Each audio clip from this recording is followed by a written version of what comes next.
Assalamualaikum warahmatullahi wabarakatuh. Perkenalkan, nama saya Siti Munawaroh, NPM 20260029. Di sini saya akan mendongeng untuk memenuhi tugas UAS mata kuliah Seni Bercerita yang diampu oleh Ibu Nena Tisnawati dengan judul Keluarga Jari. Dan di sini saya akan menggunakan alat peraga jari-jari tentunya. Selamat menyaksikan. Suatu hari, hiduplah sepasang suami istri mempunyai 5 orang anak. Anak yang pertama yaitu ibu jari. Anak yang kedua yaitu jari telunjuk. Dan anak yang ketiga yaitu jari tengah. Anak yang keempat jari manis. Dan anak yang terakhir yang paling kecil jari kelingking. Ibu jari, anak sulung, adalah anak yang paling kuat, di mana dia suka membantu orang tuanya di sawah, ke ladang, dan membantu membawakan hasil-hasil tanaman dari ladang ke rumah. Lalu anak yang kedua yaitu jari telunjuk, di mana jari telunjuk ini adalah anak yang paling pintar dan cerdas. Ketika mereka bersama keluarganya berada di hutan, maka jari telunjuklah yang sering menunjukkan arah. Lalu selanjutnya yaitu jari tengah.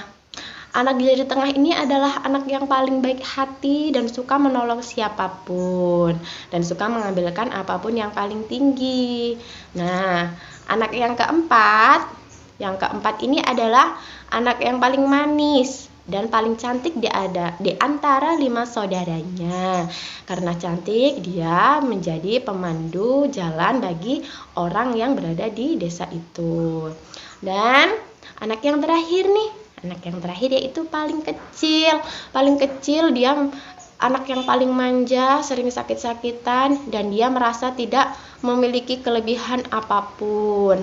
Kasihan sekali, terkadang anak yang paling kecil kelingking ini dia merasa cemburu dan iri kepada kakak-kakaknya. Kenapa saya terlihat seperti ini, paling kecil dan suka sakit-sakitan? Nah, suatu hari sang raja memberikan sayembara. Siapapun yang bisa mengambilkan pedang sang raja di sebuah danau yang memiliki buaya besar, maka yang bisa mengambilkan pedang itu akan dijadikan penasehat raja.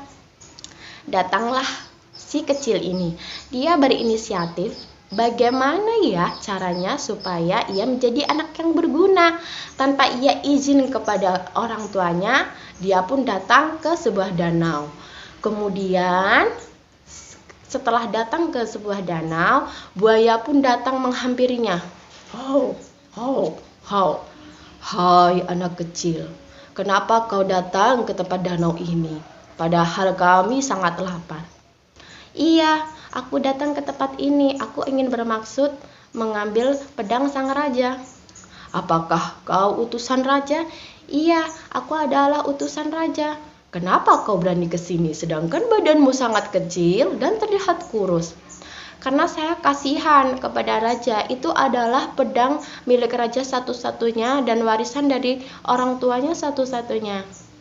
Wah, mendengar berita dari si kecil pun, maka buaya pun kagum. Lalu buaya berkata, baiklah, karena keberanianmu, maka aku akan memberikan pedang ini. Namun kau harus memberikan syarat supaya aku bisa memberikan pedang ini cuma-cuma. Bolehkah? Boleh. Maka aku akan bertanya kepada sang raja, apabila nanti kau mau menyerahkan pedang itu kepadaku, aku akan berkata pada raja, maka jangan sampai ada yang mengganggu kau tidur di danau ini dan tidak akan ada yang mengganggu istirahat kamu di danau. Bagaimana?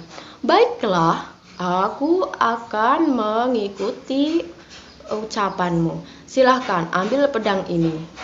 Kemudian si kecil ini, si kelingking, datanglah ke tempat kerajaan dan memberikan pedang warisan dari orang tua rajanya itu.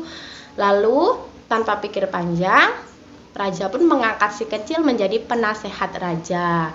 Dengan begitu, semua masyarakat dan orang tuanya tahu ternyata si kecil kelingking yang sakit-sakitan dan manja bisa berguna juga di masyarakat dan orang tuanya. Sekian. Nasihatnya yaitu kita harus menjadi seseorang yang pemberani dan tidak takut oleh apapun. Karena setiap orang itu pasti memiliki kelebihan dan kemampuan dalam dirinya. Sekian, wassalamualaikum warahmatullahi wabarakatuh.